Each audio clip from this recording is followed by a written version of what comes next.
Kami hanya memohon kepada Allah, masjid ini bagaimana caranya supaya harus dipelihara. Kemudian timbul inspirasi kami bahwa tidak ada satupun yang membantu kecuali Allah. Sehingga saya harus menciptakan UMKM supaya masyarakat gemar untuk berjualan dan itu juga memakmurkan masjid. Nah, iya, untuk mancing itu. Kemudian saya tidak menggunakan perhitungan matematika, Mas. Saya menggunakan insting bahwa saya untuk ibadah harus seimbang dengan dunia. Jadi tidak menggunakan perhitungan matematika. Kita santai aja, Mas. Jadi kita hidup ini disyukuri aja, santai. Tidak harus memaksakan kehendak. Kadang orang seperti itu. Cita-cita boleh, Mas. Tapi kan harus kita lihat kanan kiri dan tangan kita nyampe enggak. Ikhlas itu dengan arti yang sangat luas. Segala sesuatunya kalau semuanya diniati dengan ikhlas, pasti ada resiko, ada kegembiraan, ada kesusahan. Itu ikhlas. Namun puncaknya akan menjadi ridho dari Allah.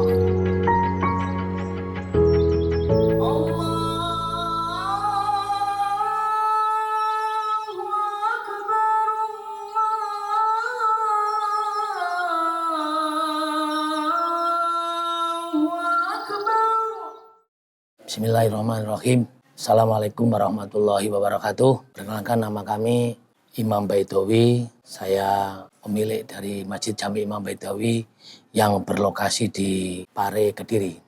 Ini saya didampingi oleh istri tercinta kami. Jadi Ibu Haja Yayu Ismunintia yang selalu mendampingi saya. Aktivitas saya hari-hari bertani, Mas. Jadi merebut masjid yang wajib itu. Ya, saya kegiatan hari-hari ke masjid, ke sawah, mendampingi teman-teman di sawah. Full saya mengabdi. Ya, latar belakang saya, mohon maaf, kebetulan saya purnawirawan dari TNI, sehingga yang sudah 35 tahun mengabdi di TNI, ya ini sudah pensiun, sudah purna. Jadi sisa usia saya, ini saya gunakan untuk beribadah mengabdi kepada masyarakat di mana tempat lahir saya di sini. Kalau ide bangun masjid ini berawal dari kami sekeluarga, kami bersyukur dan kami kebetulan rindu Mekah dan rindu Rasulullah, rindu Madinah. Sehingga kami sekeluarga ini terinspirasi untuk membangun masjid yang mirip dengan situasi di Madinah. Contoh dari menara, kubahnya, kubah dalam dan kubah luar, pintu-pintu yang ada sekitar ini, juga lampu-lampu saya wujudkan sehingga masyarakat yang belum pernah untuk beribadah di Tanah Suci dan Madinah ke Rasulullah, itu beliau-beliau sudah melihat situasi Madinah sebelum berangkat ke sana. Ini masjid ini kami bangunkan untuk kemakmuran masyarakat.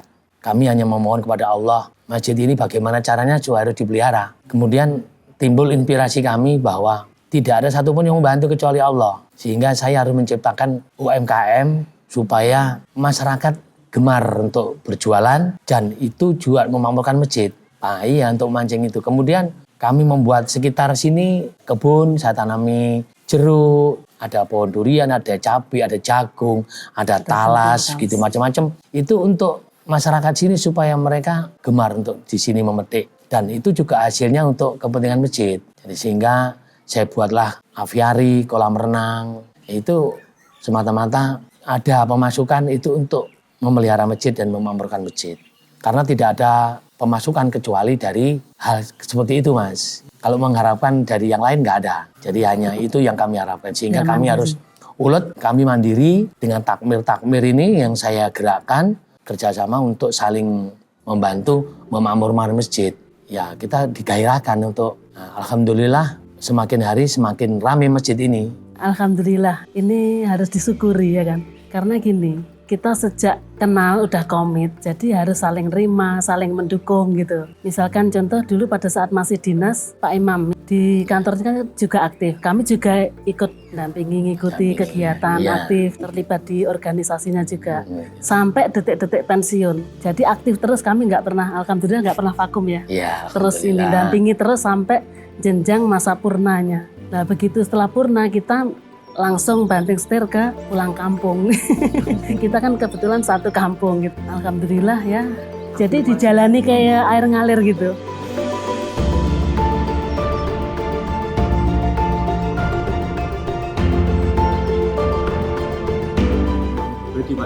Insya Allah pribadi Mas, donatur dari pemerintah. Nggak ada Mas, nggak ada. Nggak ada saya harapkan, hanya Allah yang saya harapkan. Mudah-mudahan Allah memberikan kemudahan, memberikan saya kelapangan dada saya, kemudahan saya berusaha. Insya Allah, Allah akan mengetuk jamaah-jamaah untuk berkunjung ke sini aja dia bersyukur kami. Untuk berwisata ke sini, ibadah di masjid. Nah, biar itu salah satu doa kami untuk menguatkan hati kami sekeluarga untuk mengembangkan dan memelihara masjid ini. Pemasukan kami dari sawah Mas. Tiket itu nggak cukup Mas kalau Nggak itu. cukup. Soalnya kan karyawan. Ini kan karyawannya ada lebih dari mereka 50. perlu honor semua. Jadi dari hasil sawah itu Mas untuk mencukupi ini semuanya. Saya jual jagung. Ya itulah dari sawah yang ada sekitar masjid ini untuk membiayai masjid. Sama karyawan masjid takmir itu. Kalau mbak begitu nanti masjid ini nggak terpelihara. Masa pensiun saya untuk akhirat aja, marbot masjid. Jadi gaji dan tunjangannya nanti diambil di sana Mas. Kegiatan kami ya rutin-rutin biasa aja Mas. Kita santai aja Mas, jadi kita hidup ini disyukuri aja, santai. Tidak harus memaksakan kehendak. Kadang orang seperti itu, cita-cita boleh Mas. Tapi kan harus kita lihat kanan kiri dan tangan kita nyampe enggak. Satu ikhlas Mas. Hanya satu ikhlas semuanya. Harus ikhlas semuanya. Tidak ada lain.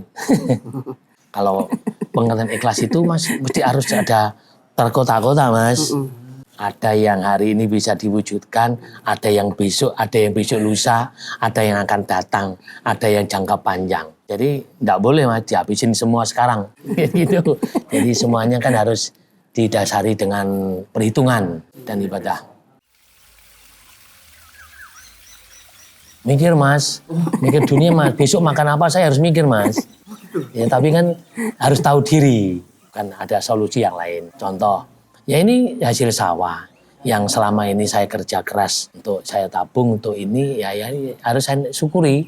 Jadi saya tidak berlebih. Setelah purna, saya sadar usia kami sudah senja, jadi saya harus tahu diri, biarkan yang muda-muda untuk mengelola negara dan bangsa ini. Kami hanya berdoa mudah-mudahan bangsa dan negara ini selalu diberkahi sama Allah. Baldatun thayyibatun wal ghafurur rahim. Ikhlas itu dengan arti yang sangat luas. Segala sesuatunya kalau semuanya diniati dengan ikhlas, pasti ada resiko, ada kegembiraan, ada kesusahan. Itu ikhlas. Namun puncaknya akan menjadi ridho dari Allah. Ikhlas itu bagi saya satu kuncinya.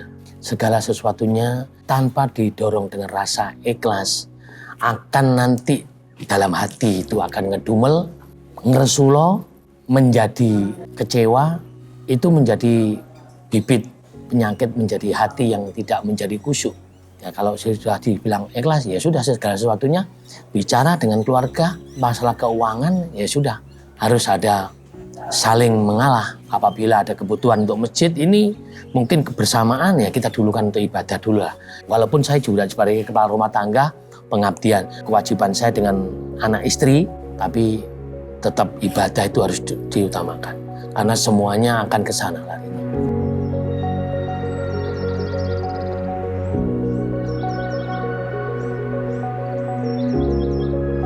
Dulu waktu saya masih muda-muda ya, saya membangun jalan-jalan di kampung saya aspal dengan Pak Lurah dari uang pribadi saya. Jadi saya bangun aspal yang notabene di kampung lain belum hot mix, kini sudah hot mix Mas. Nah, kemudian saya bangun makam di kampung ini saya perindah, saya bongkar semua pagarnya, saya jadikan bagus sehingga makam itu juga menjadi kayak destinasi orang kampung. Saya kan orang kampung sini Mas. Asli, dua-duanya asli. Asli.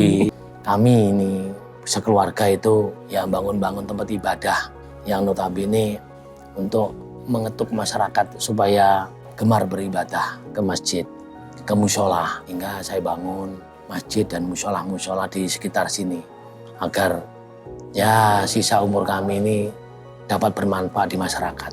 Ada beberapa masjid dan mushola yang sudah selesai, alhamdulillah kami serahkan ke desa. Hanya masjid ini aja yang belum karena masih perlu dukungan, perlu perawatan yang sangat diperhatikan betul. Sangat betul-betul butuh penanganan khusus yang masjid ini khususnya. Karena ini menjadi destinasi masyarakat sekitar akhirnya. Karena menjadi destinasi itulah kami harus mempertahankan kualitas dan kuantitasnya masjid ini sendiri, perawatannya, agar masyarakat tidak menjadi kecewa.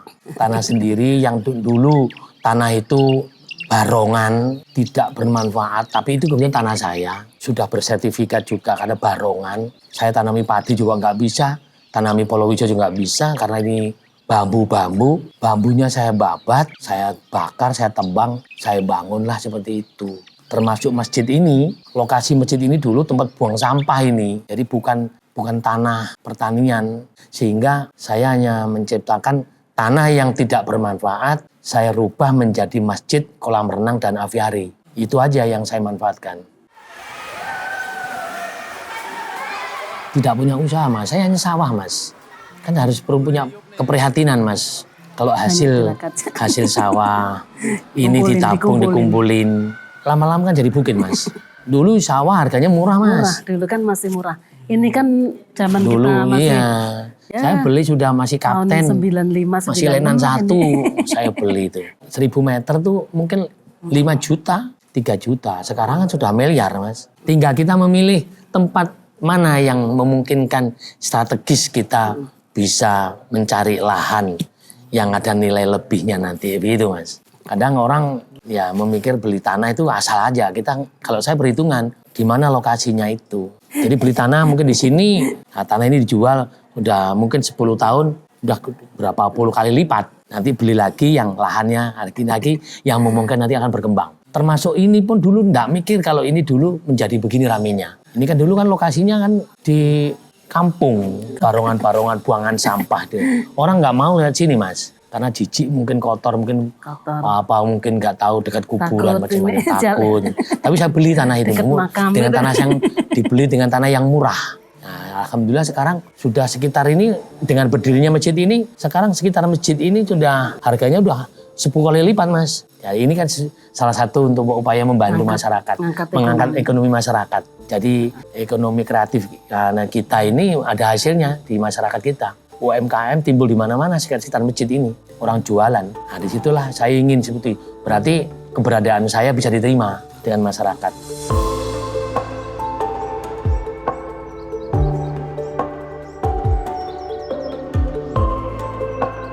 Kebetulan sebelumnya di rumah saya itu dulu ada aviari kecil Mas. Jadi saya urus ke BKSD sampai di tingkat Jakarta. Jadi sudah ada izinnya. Kemudian begitu masjid ini jadi, saya pindahkan ke situ. Jadi aviari itu kecil di rumah, saya pindahkan ke sini. Jadi saya pindahkan ke sini sebagian. Tapi semuanya sudah berizin supaya tidak bermasalah, sehingga saya pelihara dengan baik karena perawatannya dengan baik. Dan saya wanti-wanti dengan yang menjaga, jangan sampai terlambat makannya. Ya, jadi supaya benar-benar burungnya nyaman. Jadi saya buat seperti itu besar supaya mereka itu seperti hidup di taman liar, diikuti liar. Ada yang bertelur, beranak, sudah ada itu. Iya. Oh banyak Mas, lebih dari 22 jenis burung Mas.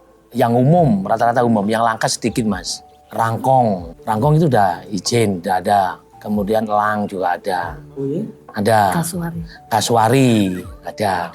Ada, merak juga ada. Iya, subsidi silang. Jadi burung itu kan tidak terlalu banyak. Burung itu kita kasih makan sesuai dengan kebutuhannya mereka. Subsidi silang dari kolam renang. Dari penghasilan mereka. Di situ kan ada jus-jus markisa, ada jual yang mereka yang buat. Nah, pendapatannya dimasukkan gitu untuk digunakan untuk memelihara burung gitu.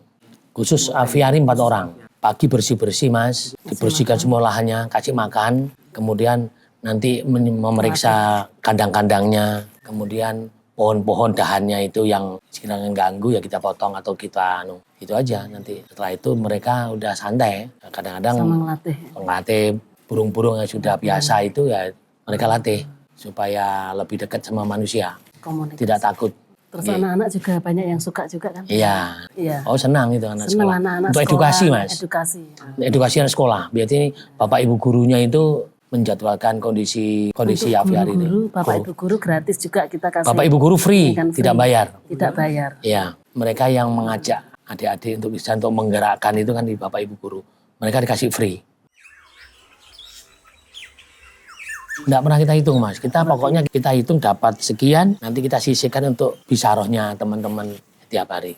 Karena teman-teman setiap hari kan butuh keluarganya Mas. Mereka full di sini Mas. Full di sini Mas, dari pagi sampai sore Mas. Dan setiap hari sepanjang tahun. Nah, kalau nggak dikasih bisaroh atau gaji gimana Mas? Itu pun kita harus melihat dari sisi besar kecilnya UMR-nya wilayah sini gitu. Saya tidak menggunakan perhitungan matematika Mas. Saya menggunakan insting bahwa saya untuk ibadah harus seimbang dengan dunia. Jadi tidak menggunakan perhitungan matematika. Karena kadang-kadang hitung-hitungan matematika itu 5 ditambah 5 bisa 11. Kan begitu Mas. Jadi kan sehingga tidak menggunakan, saya hanya menggunakan insting. Apa manakala ada rezeki, insya Allah rezeki dari Allah itu ada. Sehingga saya sisihkan untuk mana untuk ibadah, mana untuk anak, mana untuk makan hari ini, mana untuk teman-teman, mana untuk yang mengabdi ke sini semuanya, karyawan sini. Karena di sini saya harus punya tanggungan jawab anak-anak sini sekitar 88 orang. Takmir dan yang karyawan kerja di sini, di sawah. Iya, semua dibayar Mas. Tidak ada yang gratis di sini Mas. Tiket dan jual-jual itu ada pohon markisa, nanti diambil dijual. Ini jeruk, pohon durian, berbuah, itu dijual untuk menyuplai. Ini ada Tales Bogor itu, jual madu. Saya pelihara tawon Mas. Sekarang posisinya masih di Kaliandra, di Gunung Klothok posisinya. Lagi saya angon di sana. Sampai sekarang masih ada di sana. Itu madu Kaliandra, jadi bunga Kaliandra. Jadi kami jual madu juga Mas. Itu murni 100% murni. Tidak saya campur apa-apa. Nutut Mas, insya Allah. Pakan burungnya kan kita bayar seminggu sekali Mas.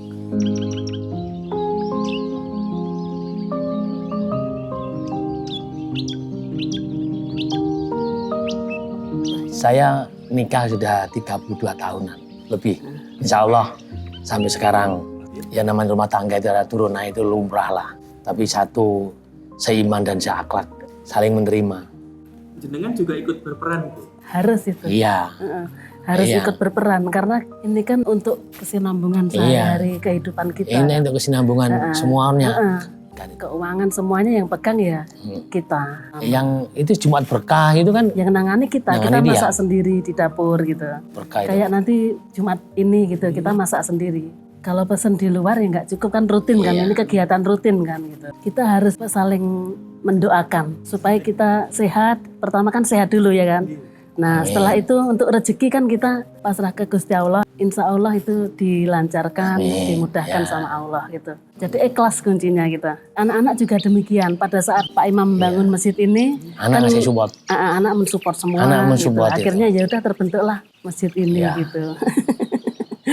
Akhlak Kalau dulu ke Mas. anak nanamkan pondasinya dulu. Akhlak Pertama dulu. agamanya dulu, akhlaknya ya kan. Dari kecil anak-anak sudah saya sekolahkan di tempat-tempat yang keagama. Nah, ya alhamdulillah anak-anak bisa dipercaya lah. Gitu. Jadi udah tahu ini mana untuk melangkah dia tahu batasan-batasannya gitu. Nah, terus kita sama anak-anak walaupun jauh, anak saya yang pertama kan di Surabaya, satu Selalu di Jakarta, komunikasi. selalu komunikasi, Setiap saat. video call gitu. Selalu komunikasi kami dengan keluarga.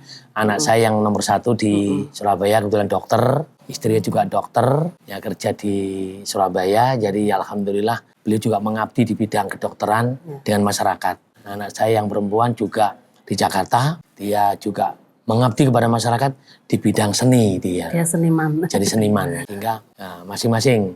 Tapi alhamdulillah sampai hari ini insya Allah mereka mengerti semuanya keberadaan kami. Dan mereka juga tahu diri, insya Allah tidak lupa dengan 5 waktunya.